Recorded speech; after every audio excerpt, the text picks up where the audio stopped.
Hello everyone. So now we are here in the section of our subclavian artery. So subclavian artery actually supplies your neck region, and it further goes to your upper limb area where it just continues. This subclavian artery ends here you're at the level of your lateral border of first rib, and from there it is now named as, in the axilla region, it is named as axillary artery. Okay, so subclavian arteries blood supply is actually in the region of scapula also, and some part also goes to branches goes to the thoracic region, and some part goes to your thyroid gland and larynx also, and some goes to your deep muscles of the neck. So actually the supply is in the region of your neck and the posterior aspect of neck and your scapular area and some part of your thoracic. Okay, so by the division, so first of all, the topography or subclavian artery. This is right subclavian artery. So right subclavian artery is actually present behind your clavicle. So above this will be clavicle, and it is and it divides from your brachiocephalic trunk. So from right side it actually get the blood supply from your brachiocephalic trunk, and from the left side it gets supply from directly from your arc of aorta. Okay, so brachiocephalic trunk divides at the level of your right sternoclavicular joint. So where it divides in the form of common carotid artery. So this is common carotid artery, which we have discussed, and this is your right subclavian artery, which we are discussing. So branches will be same in the right also, in the left also, only the origin is different in the aspect of your right and left. Okay, so it now the branches are divided in three sections. So what are these sections we will call? So first know that this is anterior and middle scalene muscle. Okay, so this artery actually passes between the interscalene space. So between these two muscles there is a space, so it is called interscalene space. So it has three sections. First section is before entering the interscalene space, and second section is inside this interscalene space, and the last section is after exiting the interscalene space till here. So after that it is called as axillary artery. So it terminates at the level of your lateral border of first rib. Okay, so this is the lateral border of first rib. So this is actually the topography. So now we will discuss what are the branches which are arising from our first segment. So this level is your first segment. So first segment.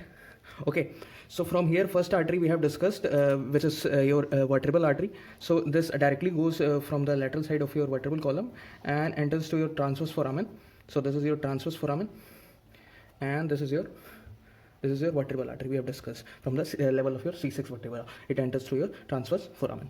So this is the first branch. Okay, so from level of this only, from the opposite side of your vertebral artery, another branch arises, and it is called as thoracic artery. So, okay, so these are the direct branch from your vertebral artery. Okay, so this is your internal at the same level of your origin. This is from your above side, and this is from your below of your right subclavian artery. So this actually goes from the edge of the sternum. Okay, so just put it dotted because it goes behind your rib. So rib, and here it goes at the level of about 1 centimeter, just medial to this. Okay, so 1 centimeter just at the edge of your sternum. So just parallel to your sternum. So at the level of your sixth intercostal space, or you can say at the upper border of your seventh rib. So sixth intercostal space. So it divides into two terminal branches. First one is your musculophrenic, and second one is your superior epigastric artery. So this is your superior epigastric artery. So what is the specialty of this artery is that it pierces your rectus abdominis muscle and reaches the navel umbilical region, and there it goes and does anastomosis with your inferior epigastric artery. So what is from where inferior epigastric comes? It comes from your external iliac artery, which is the branch of our common iliac artery. We will discuss later on. So only remember that inferior epigastric artery is a branch of external iliac artery. So it does anastomosis in the region of your rectus abdominis muscle, PSS, and in the region of your navel it does anastomosis. So it actually supplies the region of rectus area. And this is your musculophrenic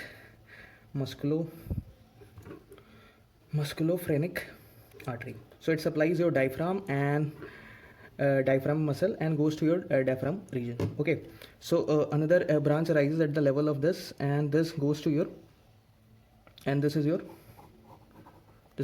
pericardiophrenec. Pericardiophrenec. So what does it supply? It supplies your pericardium, and it goes just area of your esophagus also, gives supplies to esophagus also, bronchial area also, root of the lung, and goes to your pericardium region. So by the name it is clear, it goes to phrenic and goes along with your phrenic nerve. So remember the topography, it goes along with your phrenic nerve. So this is your phrenic nerve, which is a branch of your vagus nerve.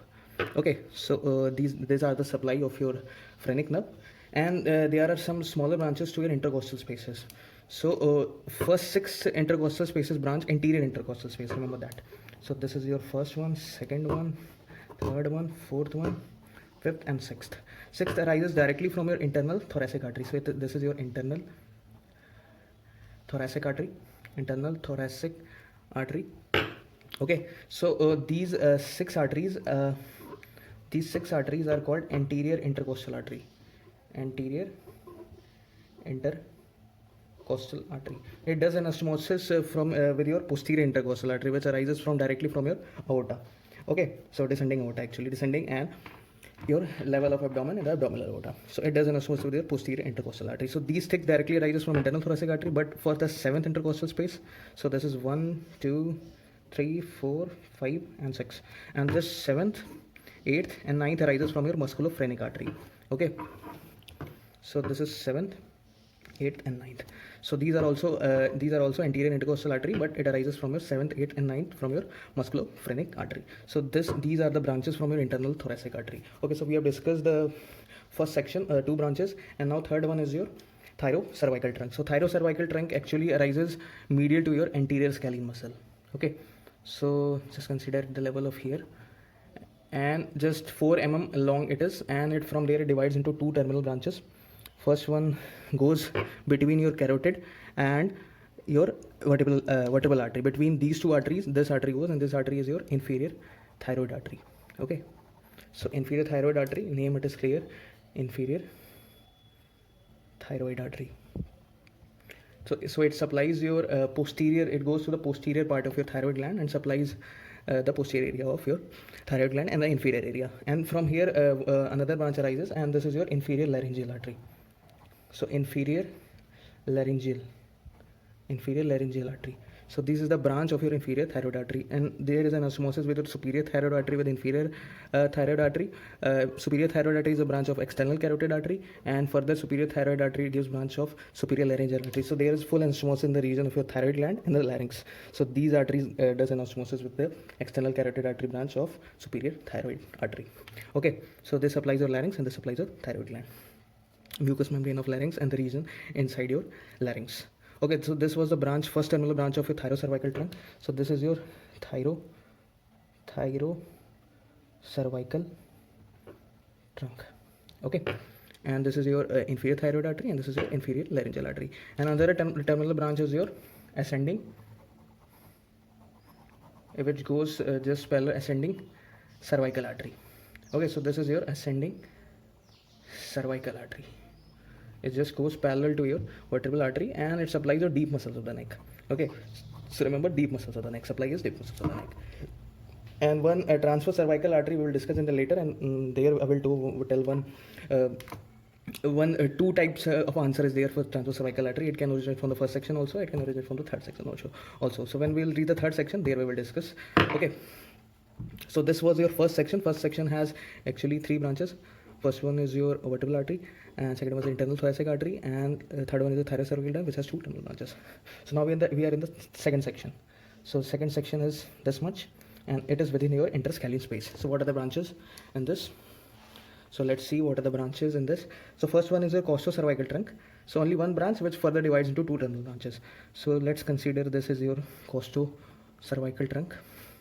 So this is your costocervical trunk. Okay, so costocervical trunk has 2 branches. First one is your deep cervical artery, and second one is your superior intercostal artery. So one branch just comes just between the interscalene space, and it goes downward and supplies your first intercostal space. Okay, and supplies your second intercostal space. So this artery is actually your superior intercostal artery. Superior intercostal artery. Okay, so this is the one which goes go downward laterally and just reaches your 2 intercostal space, the superior from the costocervical trunk. And another one is your deep cervical artery. Okay, So it goes inside the neck, actually, in the deep muscles of the neck, and this is your deep cervical artery, and it supplies actually your muscles like your trapezius muscle or your scalene muscles, and some levator muscles also, levator scapulae muscles also, so longus muscles also. So these actually goes inside your deep region of your cervical area. Okay, so this was these was the artery from your cervical section. Okay, from your second segment. Okay, so this was your artery. Oh, I forgot one artery from thyrocervical trunk. So one artery is actually your suprascapular artery. Okay, so suprascapular artery just goes from the thyrocervical trunk. It is the branch of your thyrocervical trunk, and it it goes? It goes to your posterior side of your scapula. So it will arise here. From here you can take it, and just consider it goes to the posterior side of scapula. So this is your suprascapular artery.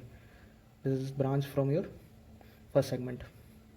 Okay, and what it supplies? It supplies your dorsal muscles, that is infraspinatus and supraspinatus, and participate in anastomosis with your circumflex scapular artery, which is branched from your which is branched from your axillary artery. Okay, in the subpectoral triangle. So axillary artery has also 3 segments of branch division. So this artery I forgot, but it comes from your thyrocervical trunk. So thyrocervical trunk has 3 branches: in inferior thyroid artery, ascending cervical artery, and suprascapular artery. Okay, and this is your suprascapular artery. So this was the costocervical trunk in the second segment. Now third segment is actually your this area. This area is your third, and this was your second. So the third segment has actually what I want to discuss is your transverse cervical artery. So sometimes transverse cervical artery arises. Most of the books it is written there. Transverse cervical artery is branch of your thyrocervical trunk. Okay, so transverse cervical artery sometimes.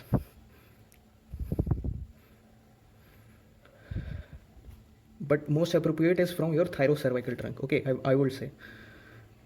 So transverse cervical artery is actually branch from your thyrocervical trunk. So it actually goes like this. From here it goes like this, from your this area. Okay, and supplies your levator scapulae muscles. Trapezius muscle is most blood supply is done by transverse cervical artery for trapezius muscle, and your rhomboid muscles also. So trapezius supplies trapezius muscle, rhomboid, and levator scapulae muscle. Okay, so what is the reason? In the third segment, sometimes transverse cervical artery arises from your third segment also. So same supply, but there is the two-way concept. So I would say that it is 60-40. 40% time it arises from this area, and 60% time it arises from there. And sometimes transverse cervical artery has 2 branches: deep and superficial. Okay, so deep is called your dorsal scapular artery. Dorsal scapular artery. So sometimes deep scapular, that is dorsal scapular artery, arises from your third segment, only dorsal scapular artery. So this is your dorsal scapular artery, and it does anastomosis in your posterior section of scapula. So it is participate in the scapular anastomosis. So this was actually your concept of your subclavian artery. So I hope you will just learn this, and it's a very easy scheme. Okay, so thank you.